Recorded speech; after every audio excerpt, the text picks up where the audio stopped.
Empiezo la grabación del día de hoy. Les doy las gracias por una semana más de clases. Ya estamos en nuestra tercera semana. Eso es un gran avance para nosotros. Entonces, ya vimos cuál es la definición de derecho, ya vimos cuál es la definición de internacional. Ahora vamos a ver la definición de, y dentro de la definición de derecho hemos visto también las competencias que son muy importantes, ¿verdad? Y dentro de esas competencias, la diapositiva que tienen ahorita de las instancias es una de esas competencias. Entonces, ahora que ya hemos visto derecho y ya hemos visto internacional, vamos a ver qué significa público, porque esa es la tercera palabra de el nombre de nuestra clase. Entonces, vamos a iniciar diciendo de que existen dos tipos de derechos internacional como rama grande, el público y el privado. Esas son las dos grandes. Entonces, vamos a ver cuál es la diferencia entre el derecho internacional público y el derecho internacional privado. Empezamos diciendo que hay una diferencia grande, que es muchos juristas dicen la más importante diferencia, que es justamente quién es el sujeto de ese derecho.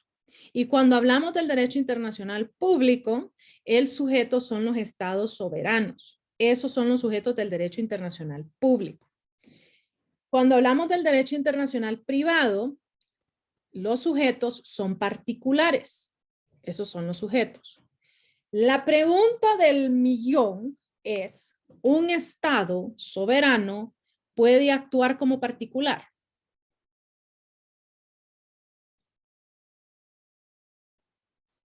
¿Quién me quiere dar? Deme su opinión, porque ahorita obviamente ustedes no han pasado ese... Definitivamente No que sí. puede, abogada. Denis dice que sí. ¿Quién me dijo que no? ¿Alguien? Elizabeth. Elizabeth dice que no. Entonces vamos a ver. Elizabeth, cuénteme por qué un estado soberano no puede ser particular. Es que desde el momento que, bueno, tal vez sí entiendo un poco, pero desde el momento que ya es parte, que se vuelve internacional, él ya tiene tanto derechos como deberes, ya se deben a él, entonces no puede actuar en un ámbito particular, porque ya tiene una relación, o sea, es dependiente y bueno, puede ser independiente y dependiente, pero tiene ya una amplia relación. No se manda solo. Elizabeth nos está diciendo algo bien importante. En el derecho internacional público, nosotros vemos los estados que literalmente se han comprometido, que han sido reconocidos, por ahí empecemos, ¿verdad? ¿Se acuerdan de esa parte? Han sido reconocidos y se han comprometido a respetar ciertos derechos y a cumplir ciertas obligaciones. Correctísimo. Pero Denis nos estaba diciendo que los estados pueden ser particulares. Entonces, cuénteme, Denis, ¿cómo es eso de que los estados pueden ser particulares? Bueno, viendo eso de que cuando dice que es público, cuando los estados son soberanos y privados cuando son particulares, y tenemos el caso como la demanda que interponen los estados en contra como el caso de los hospitales móviles, pues. Okay. Entonces Honduras no va a intervenir contra otro estado, sino que contra una institución privada. Es correcto. Entonces ahí justamente es lo que les está diciendo Denis. Elizabeth les puso el punto de vista de cuando el Estado actúa como un ente público, pero Denis les está poniendo el ejemplo de cuando un Estado actúa como un particular. La respuesta de cuando el Estado actúa como un particular es cuando actúa sin soberanía. Y para muchos juristas, no solo para mis estudiantes, sino para muchos juristas, es como un poquito difícil lograr entender esa parte. Por eso es que usualmente las clases de Derecho Internacional se las tenemos que dar los que hemos estudiado específicamente y nos hemos especializado en el Derecho Internacional, porque obviamente nosotros sí profundizamos y vemos y analizamos esos casos. Les voy a poner un ejemplo de algo que se vive aquí en Honduras de manera local. Yo trabajé para el Poder Judicial. Yo firmé un contrato con el Poder Judicial cuando yo entré a trabajar y yo formé parte de la ley de la carrera judicial. Eso hice yo. Si yo no llegaba a trabajar, ¿ustedes creen que el gobierno de Honduras, por medio del Poder Judicial, podía mandarme a traer a mi casa con el ejército, la policía militar o cualquier ente de fuerza? Ellos podían hacer eso. Negativo. Negativo procedimiento, dice Denis. Negativo procedimiento. Si yo falto al trabajo o yo hago cosas indebidas dentro de mi trabajo, el Poder Judicial tiene que hacer exactamente lo mismo que haría alguien como Walmart, como PriceMart, como la Arachi Compañía, como Lactosa, como la cervecería hondureña. Tiene que levantar un proceso para poder despedirme, así como lo haría una empresa privada. No pueden mandar a la policía y al ejército a meterme al Core 7 o meterme al primer batallón. No pueden hacer eso. ¿Por qué? Porque ellos están actuando en ese momento de contratación como un particular. Ellos no están actuando con la soberanía estatal. Lo mismo sucede cuando ellos compran bombillos o lámparas, dependiendo de qué secretaría y de qué juzgado estamos hablando, ¿verdad? A veces son lámparas, a veces son bombillos los que compran. Si ellos compran bombillos y les salen malos, digamos que lo compraron en Indufesa Dual Center. Compa, queda cheque. Lo compraron en Indofesa Do It Center, ¿ok? Entonces, ¿qué es lo que sucede? Ellos pueden mandar al ejército con esos focos a decirle, Indufesa, me lo tiene que cambiar. Ellos pueden hacer eso. No, dice Denis que negativo procedimiento. ¿Por qué? Porque ellos tienen que haber recibido un recibo. Ese recibo, ellos lo cogen con todos los focos que le salieron malos y lo llevan a Indufesa Do It Center. Y le tienen que decir, Indufesa, estos focos los compré aquí, me salieron malos.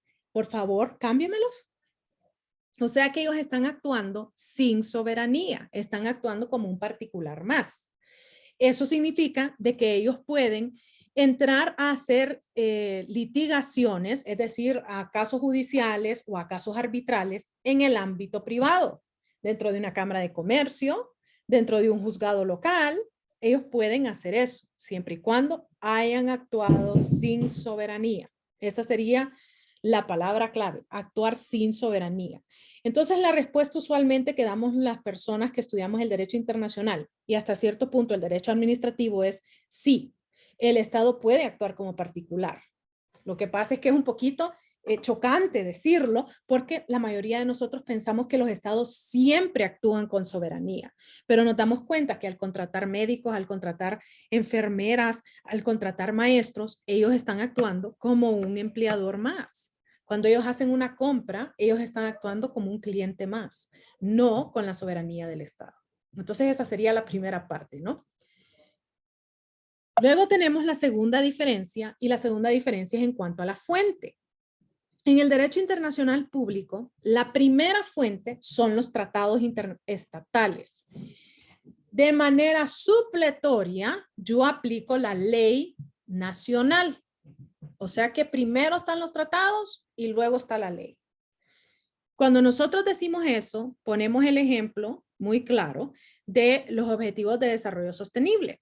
Según los objetivos de desarrollo sostenible, nosotros nos hemos comprometido a reducir el analfabetismo que tenemos en todos los 193 estados que firmaron los ODS, a reducirlo en 2/3 partes. Es decir, que si antes teníamos 30% de analfabetas adentro de Honduras, para el 2030 solo podemos tener el 10% de analfabetas. Eso es lo que estamos diciendo, ¿ok? Ese es el compromiso internacional. Eso lo hicimos a base de los tratados, ¿sí? ¿Cómo eso lo vamos a llevar a la realidad en Honduras? Vamos a ir a nuestra ley de educación y vamos a ver qué es lo que ha funcionado, qué es lo que no ha funcionado. Vamos a ir a la Secretaría de Educación, vamos a ver por qué esos niños son analfabetas. ¿Será que es que no tienen comida? ¿Será que es que no tienen transporte? ¿Qué es lo que está sucediendo? ¿Por qué ellos están como están? Y entonces de una manera local vamos a dar respuesta a esa obligación que tenemos interestatal. O sea que la ley es supletoria. Lo que vale como primer precepto es el tratado. Muy distinto a cuando actuamos con particulares.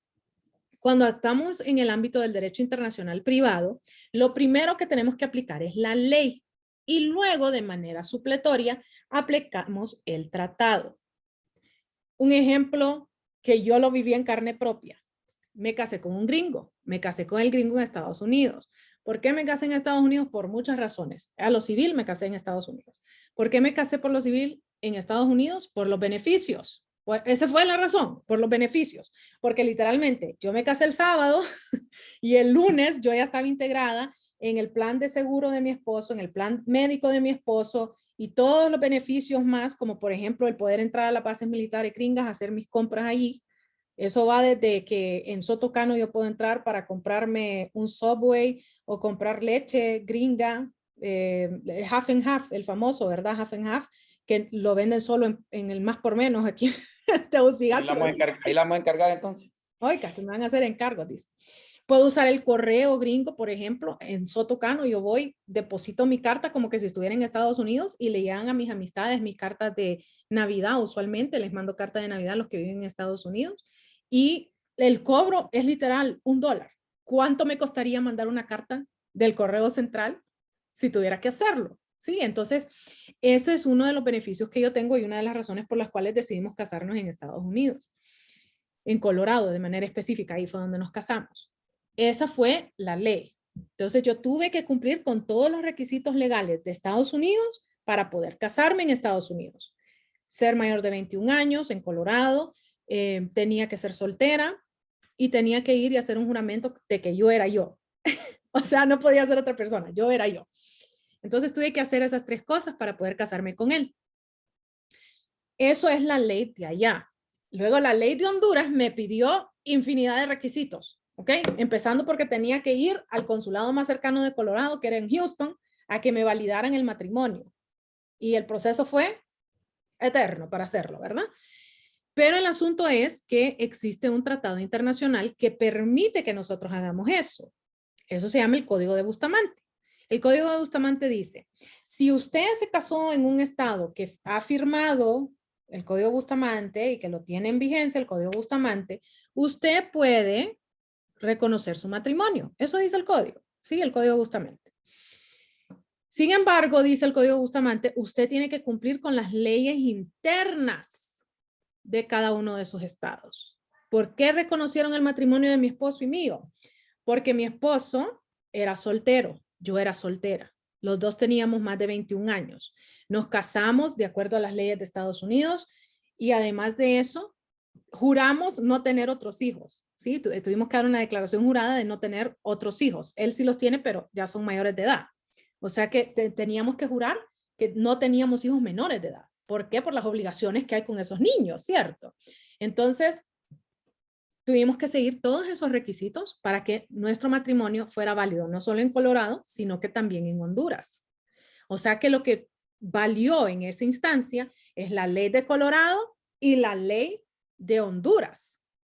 El tratado es solo un anexo, algo que yo puedo utilizar para decir, por favor, respéteme de que yo me casé, pero no necesariamente eso significa de que siempre me lo van a otorgar. Ejemplo, si mi esposo no se hubiera casado conmigo, sino que se hubiera casado con Dennis, eso está de acuerdo a la ley de los Estados Unidos y de acuerdo a las disposiciones de Colorado, pero no de acuerdo a las disposiciones de Honduras. Entonces, cumplió la ley de Colorado, pero no cumple la ley de Honduras, entonces no se va a reconocer en Honduras, porque lo que se aplica en primera instancia es la ley local en las cuestiones privadas, ¿sí? ¿Me entendieron esa parte de la diferencia entre uno y la otra? Oh, okay. Me encanta. Entonces esa es la segunda diferencia. La tercera diferencia es cuál es el objetivo que nosotros tenemos con el derecho internacional público y el derecho internacional privado.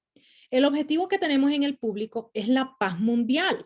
Por eso es que ustedes miran que usualmente cuando hablamos de instituciones como la ONU, la OEA, la Unión Europea, ellos dicen que actúan en base a los principios de la paz. Eso es lo que ellos dicen. Nosotros queremos la paz, porque lo que quieren evitar usualmente es una guerra. ¿Okay? Eso es lo que ellos quieren evitar. Entonces nosotros basamos el derecho internacional público en la paz mundial. Eso es lo que queremos. Mientras que en el derecho internacional privado, nosotros lo que queremos es la paz individual. Eso lo que significa es Honduras y Indufesa Do It Center tienen un problema por unos bombillos. No les quieren reconocer esos bombillos. Eso sería una intranquilidad en Indufesa Do It Center y en las cuestiones de finanzas de Honduras. O sea, no sería algo que va a afectar a Honduras, El Salvador, Guatemala, Nicaragua. va a ser algo que va a afectar únicamente a estas dos instituciones, inclusive pueden ser.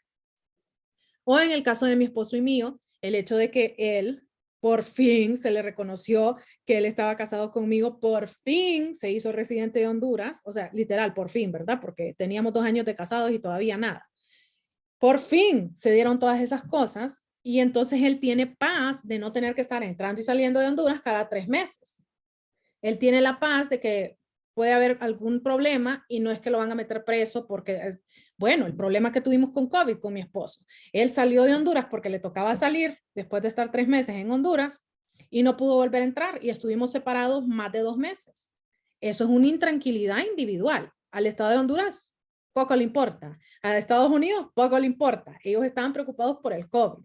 Preocupados por mi esposo y por mí, no, muchas gracias. Entonces los que no estábamos en paz éramos mi esposo y yo, que nunca habíamos estado separados tanto tiempo. Después de que nos casamos, nunca estuvimos separados tanto tiempo como esa vez que por COVID, él se quedó en Estados Unidos, viviendo de su maleta prácticamente, yendo a ver a sus 2 hijos mayores de edad, ¿verdad? Que una de ellas ya me dio nietastro, bello, mi bebé, pero obviamente no es lo mismo estar con los hijos a estar con su esposa. No es lo mismo. Entonces, eso era una paz individual. Ahora él la tiene. ¿Por qué? Porque él es residente. Ya pudo ir a sacar su licencia de conducir. Antes tenía que andar con licencia gringa. Y me decía, amor, no me gusta sacar mi licencia gringa cuando me la piden, porque empiezan a hacerme 1000 preguntas y yo, ¿cómo contesto si a puras cachas sé decir baleada, cerveza, huevos con frijoles? O sea, literal, lo va. ¿Dónde está el baño? Eso es lo que él sabe decir, ¿verdad? Entonces él me dice, cuando me empiezan a hacer 1000 preguntas, yo no sé qué contestar. Entonces prefiero solo entregar la licencia de Honduras y usualmente sí, sí, señor, pase, pase, y ya estuvo, ¿verdad? Entonces es paz individual lo que estamos buscando con el derecho internacional privado. Ya con el público es que Honduras, Guatemala, Costa Rica, Estados Unidos, México estén en paz ellos.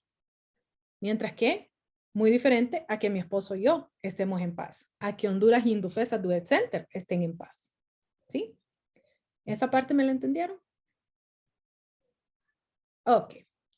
Y luego tenemos quiénes son los tribunales que tienen que ventilar estos casos. En el derecho internacional público, los tribunales van a ser interestatales.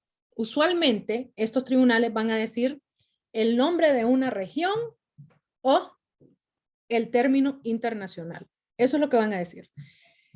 Ejemplo de eso, la Corte Interamericana de Derechos Humanos, la Corte Europea de Derechos Humanos, la Corte Centroamericana de Justicia, la Corte Internacional de Justicia. O sea que va a ser dentro de su nombre o una región o la palabra internacional. Eso es lo que va a suceder.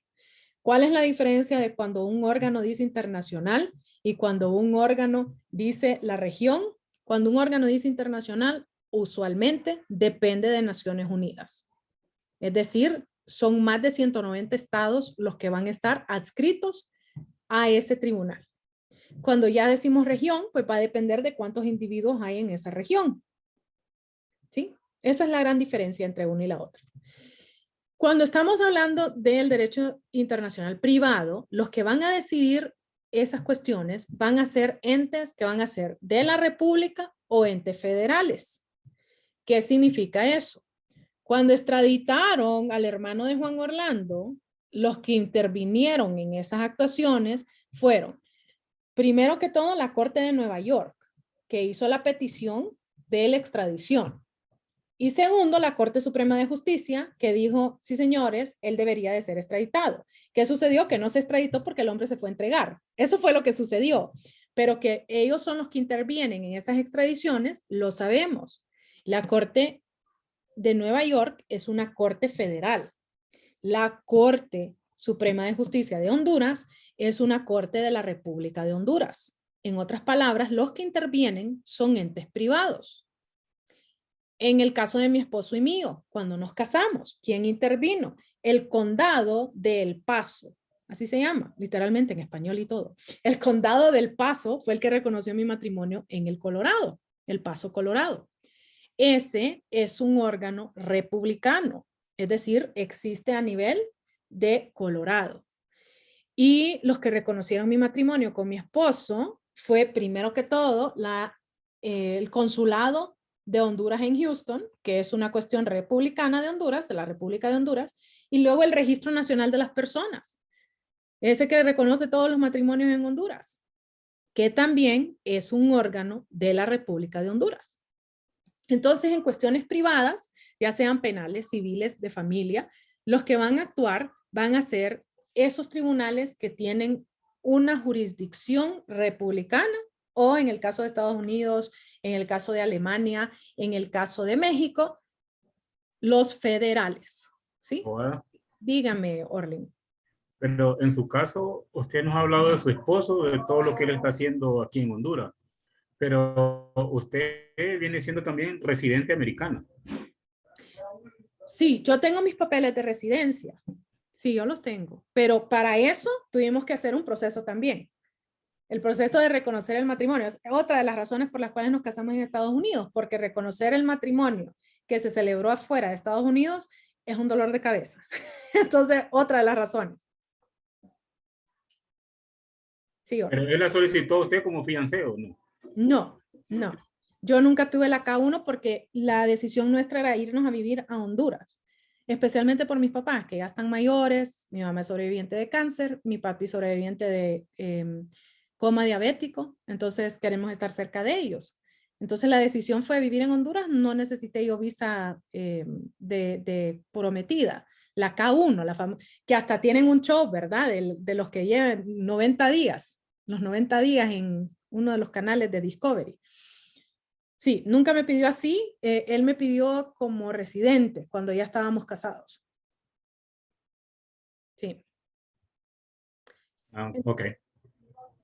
Sí. Entonces, justamente los que toman esas decisiones, si dan o no dan la residencia, si dan una visa o si no dan una visa, esos son entes federales de los Estados Unidos, ¿sí?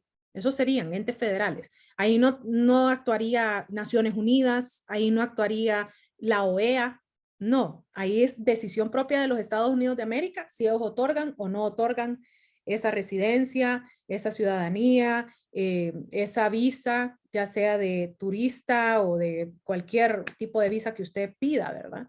Y obviamente en Honduras igual, dicho sea de paso. En Honduras tenemos una legislación migratoria que ustedes no tienen idea del dolor de cabeza que es. Es un dolor de cabeza. Bueno, no tienen idea. Es odiosa. Vieran todos los requisitos que piden, que a mí me da risa cuando dicen, ay, esos gringos piden un montón de cosas. Vayan a leerse la ley de migración de Honduras a ver todo lo que le piden a las personas que quieren hacerse residentes. Es un dolor de cabeza. Entonces tenemos esas cosas, ¿verdad? Que son bien interesantes verlas. Son cuestiones ya de cada uno de los estados. Y luego tenemos qué es lo que regulan. La diferencia entre el público y el privado es que el público regula relaciones entre los estados. Nuevamente regresando a esos sujetos. Y el privado regula relaciones entre particulares, recordando que el Estado tiene la habilidad de actuar como particular. ¿Cuándo? Cuando no actúa con su soberanía. ¿Sí? Cuéntenme si tienen preguntas sobre esto. Algo que no les quedó claro. Damos cheques. Ok. Sí, abogada. Me encanta cuando me dicen así. Ok, entonces ya que evacuamos esta, vamos a evacuar una que es bien importante que ustedes conozcan. Diferencias entre el término persona y humano. Cuando nosotros hablamos de la persona y del humano, deberíamos de saber siempre que el humano es una definición médica. La persona es una definición legal. Usualmente a los médicos no les gusta que los abogados les digamos qué hacer. Y a los abogados no nos gusta que los médicos nos digan qué hacer. Cada quien en su campo, ¿cierto? Entonces, las definiciones que son médicas son definiciones científicas. Las definiciones legales son definiciones que los juristas hemos decidido tener como parte de nuestras legislaciones, ya sean nacionales o internacionales. Segunda cosa, la ley puede reconocer lo que la medicina dice. O puede decir, no, señores, la medicina está equivocada, la ciencia está equivocada. Nosotros podemos hacer lo que nosotros realmente queramos como abogados. Podemos decirle a los médicos, señores, ustedes están hablando cosas que no deben. O podemos decir, fíjense que sí tienen razón en lo que están diciendo. Y las ciencias pueden ser utilizadas como medios de prueba. Eso lo tenemos desde un examen de ADN para decir quién es papá y mamá, hasta quién es el que puso la huella dactilar cerca del cuerpo. Eso no somos los abogados los que lo decimos. Llamamos a peritos que son científicos a que nos ayuden a hacer esas diferencias. ¿De dónde vienen estos términos? Ahí es bien interesante. El humano viene de la palabra humus y significa el que proviene de la tierra. Eso es lo que significa humano. Y esa es una definición que tiene sus raíces en la religión. Ajá, sí, la medicina y la religión. Sí se pueden llevar muy bien. Cuando nosotros vemos, usualmente yo les digo esto porque la mayoría de nosotros somos abrahámicos, es decir, judíos, cristianos o musulmanes. Cuando nosotros leemos la Biblia nos dice, y el miércoles de ceniza nos lo recuerda, que nosotros venimos del polvo y al polvo vamos. O que somos del polvo y en el polvo nos convertiremos. ¿Verdad que así nos dice la Biblia? Bueno, ese es uno de los ejemplos que nosotros tenemos de eso que nos dice que venimos de la tierra. Pero además de eso, el Popol Vuh nos decía que nosotros veníamos del maíz y el maíz proviene de la tierra. Y así hay muchas otras religiones a nivel mundial que nos dicen que nosotros venimos de la tierra. Una de las que más me gusta a mí es de una tribu africana que dice que nosotros venimos del barro, que Dios, dicen ellos, crea vasijas que son del barro. El barro es de la tierra, es tierra y agua. Que Él crea las vasijas y nos mete a un horno. Y depende de cuánto tiempo usted se quedó en el horno, así de blanco va a ser usted o así de trigueño va a ser usted. Entonces a mi esposo lo metieron solo 2 segundos, a mí me metieron un poquito más y a mi hermana la dejaron un poquito más porque es más tostada que yo. A mí me quemaron de una vez, entonces. Y dicen esta teoría de la tribu africana, es parte de su religión, que a medida que nosotros vamos viviendo, las personas van dejando dentro de nuestra vasija sus enseñanzas. Me encanta, es bien poético, ¿verdad? La manera en la cual nos lo dicen, muy bonito realmente el sentimiento. Pero al final del día el barro es de la tierra. Eso es justamente lo que significa humano, que usted viene de la tierra. Mientras que persona viene de presopos y lo que significa es máscara, que no es más que decir el que toma las características que tendría un humano. Y ustedes yo sé que han visto que cuando van al teatro hay caritas tristes y hay carita feliz. Usualmente en oro las ponen. ¿Por qué? Porque así como a nosotros nos gusta hacer copy-paste, a los abogados del tiempo de Grecia y Roma les gustó hacer copy-paste. Porque ellos se daban cuenta que cuando iban a ver a esos actores, ellos eran Laura y yo me ponía la máscara, sí, literalmente se ponían una máscara y se convertían en la emperatriz de Roma. Y me quitaba la máscara y ahora era Laura otra vez. Y los abogados dijeron, oh, qué interesante. Eso lo deberíamos de copiar nosotros en el derecho. Tener máscaras. ¿Por qué es necesario tener máscaras? Quiero que se imaginen que ustedes tanto que estudian acá en UTH, en sus clases, que ponen su esmero y todo lo demás. UTH fue fundada por don Roger, un excelente empleador, se los digo yo que soy catedrática de UTH. Pero don Roger es un ser humano que va a morir algún día. ¿Cómo quedarían sus títulos si UTH nace con don Roger y muere con don Roger? ¿Ustedes creen que su título tendría validez después de que él muera? Zoraida les dice que no. Entonces es bien interesante esa parte, que UTH toma las características que tendría un humano. ¿Cómo qué? Cómo validar su título, cómo contratar profesores, cómo despedir profesores, cómo contratar decanos, como lo que sucedió ahorita, que un montón de nosotros estamos tristes, ni siquiera es decano de derecho, fue decano de derecho, sino que era decano de maestrías y decano de negocios, que se fue a Canadá a vivir. Y entonces le tuvimos que decir adiós a Gerson y muchos de nosotros muy acongojados porque habíamos tenido algún contacto con él y era excelente ser humano. Pero imagínense que se va él, que era el decano. ¿En qué quedan los programas? Pues quedan como UTH. no están adjuntos a Gerson, sino que quedan como UTH. Entonces los abogados nos damos cuenta de que es importante tener esa máscara. Esas características que un humano tendría, las entonces coge una institución o las puede coger el gobierno de Honduras, porque Honduras es una persona. Yo sé. Ajá. Honduras es una persona que puede contratar, que puede despedir, que puede comprometerse y obligarse. Pero Honduras no depende de José Cecilio del Valle. Honduras no depende de Carlos Roberto Reina. Son dos personas que fueron ejemplo en Honduras que ya no están, ya desaparecieron, pero Honduras sigue. ¿Ok? Entonces, esa teoría es una teoría que le hicimos copy-paste a los actores de Grecia y Roma, sí, así como lo escuchan, y nosotros ahora lo tenemos como parte del derecho. Luego de eso, decimos que existen 3 momentos que son muy importantes: el inicio, el fin y la suspensión. Un ser humano inicia con la fertilización. No siempre fue así. ¿Por qué? Porque nosotros no sabíamos en el tiempo de Grecia y Roma que usted iniciaba con la fertilización.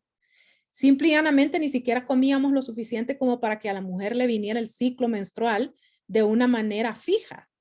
Entonces la mujer se daba cuenta de que estaba embarazada porque sentía movimiento adentro de ella. Lo que muchas de mis alumnas me dicen es que yo sentí como culicha, abogada. Otras me dicen, yo sentí como electricidad, abogada. Ya va a ver cuando salga embarazada, así me dicen un montón. Ya va a ver que usted va a sentir algo distinto, que va a saber que no es usted. En el tiempo de Grecia y Roma, Sócrates fue el primero que dijo, cuando la mujer siente algo, pues ahí es cuando tiene una vida dentro de ella, que no es ella, es algo distinto a ella. Entonces en el tiempo de Grecia y Roma era allí. Pero hoy en día la ciencia ha evolucionado tanto que nosotros sabemos que es en el momento de la fertilización que empieza esa vida. ¿Y por qué nosotros decimos eso? Porque la mujer está embarazada de un ser humano, no de un caballo, no de una sirena, está embarazada de un ser humano. Entonces el humano inicia desde ese momento.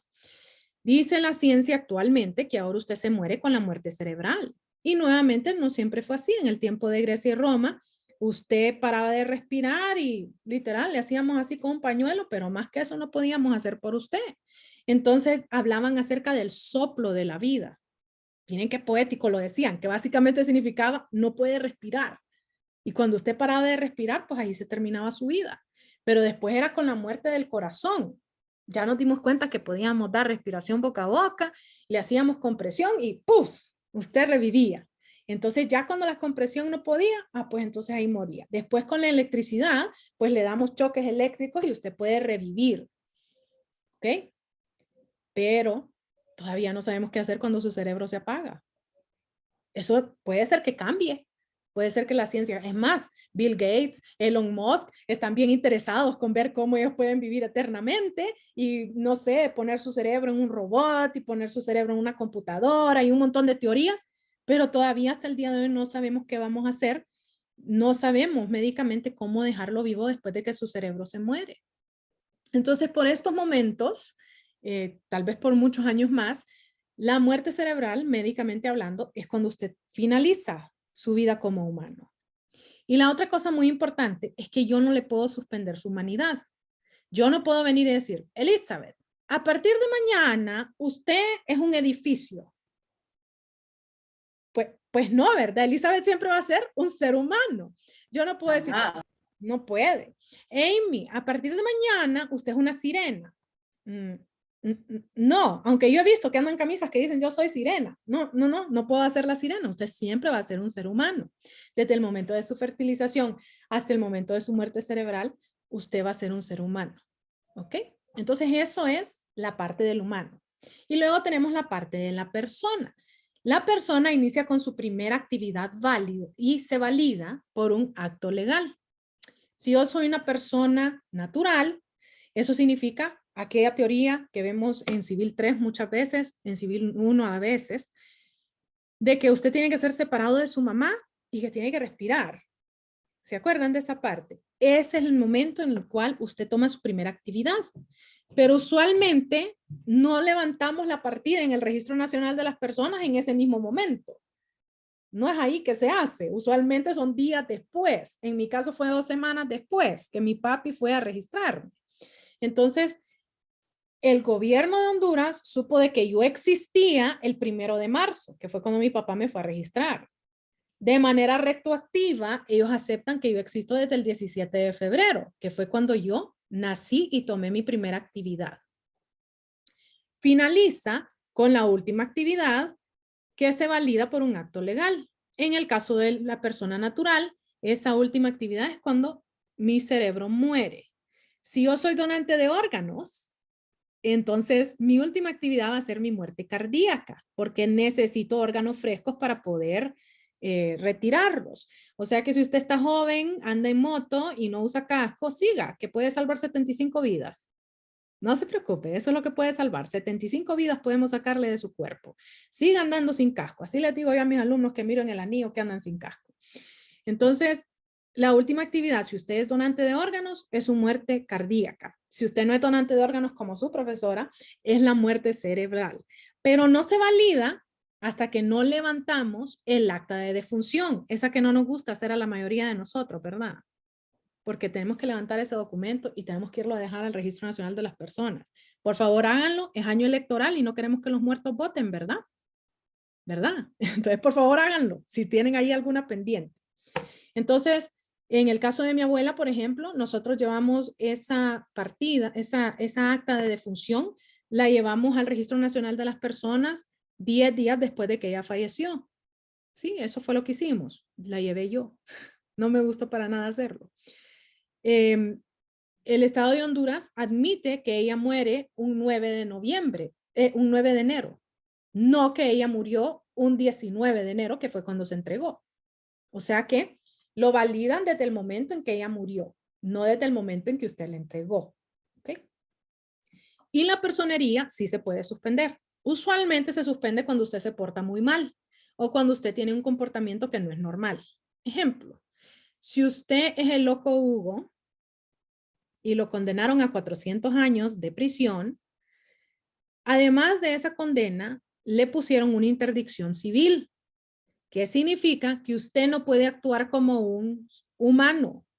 O sea, usted ya no puede entrar en contratos, usted ya no puede contratar ni despedir a nadie, ni comprar casas, ni casarse, no puede hacer nada de eso. ¿Por qué? Porque usted fue condenado por no haberse portado bien como una persona. Entonces yo sí puedo suspenderle su personería. ¿Por qué le llamamos suspensión a eso? Porque si en un futuro nos damos cuenta de que el loco Hugo no fue, sino que fue su hermano gemelo, por decirles algo, podemos darle nuevamente su personería. Él puede recobrar su personería. ¿Sí? Entonces es una suspensión, porque cuando algo se suspende, significa que yo puedo volver a tenerlo. ¿Ok? Eso es en cuanto a las personas. Luego tenemos el género, y aquí es súper importante. No existe género femenino y género masculino. Científicamente hablando, nosotros tenemos el género Homo. Somos del reino animal, somos vertebrados, que significa que tenemos una espina dorsal, somos mamíferos, que significa que le damos leche al niño, y además de eso, somos humanoides del género Homo. O sea que no somos monos, sino que somos humanos, humanoides. Ese es nuestro género. Mientras que el género de las personas son persona natural y persona jurídica. Existen dos géneros, persona natural y persona jurídica. Y luego vemos la especie. Y la especie que nosotros tenemos es una especie sapiens y una especie con fin de lucro y sin fin de lucro. Obviamente, si usted es una persona natural, solo es la especie sapiens. Si usted es una persona jurídica, sería con fin de lucro y sin fin de lucro. O sea, con fin de lucro serían todas las empresas que se constituyen para hacer dinero. La Colonia, la Arachi Compañía, Lactosa, cojo el anillo periférico cuando les doy esta clase, la Puma, la Uno, la Texaco, Coco Baleadas, Vigos, todas esas están constituidas para adquirir dinero, sin fin de lucro. UTH, Honduras, la Secretaría de Defensa, esas no tienen finalidad de lucro. ¿Ok? ¿ok? Su finalidad es otra. Puede ser que ellos hagan dinero haciéndolo, pero su finalidad es otra. Y luego tenemos el sexo. El sexo en los humanos es masculino o femenino. O sea que eso no es género. Nuestro género es el mismo. Todos los que estamos en esta clase ahorita, excepto el conejito de Simeón, todos los que estamos en esta clase ahorita somos Homo sapiens. ¿Ok? Ninguno de nosotros es algo distinto. Ok. ¿Tienen preguntas sobre esto?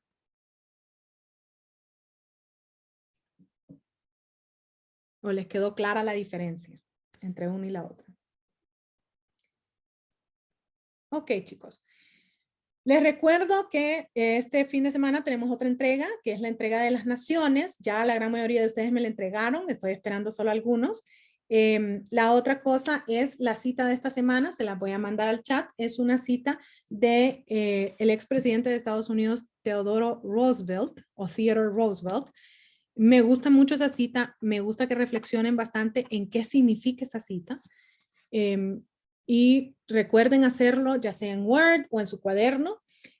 Al final, varios me han preguntado que cuándo lo van a entregar, dónde lo van a entregar. Usualmente al final de la clase, hasta muy al final de la clase, si necesitan puntos extra o yo veo que hay alguna falencia, pues entonces podemos revisar esas reflexiones.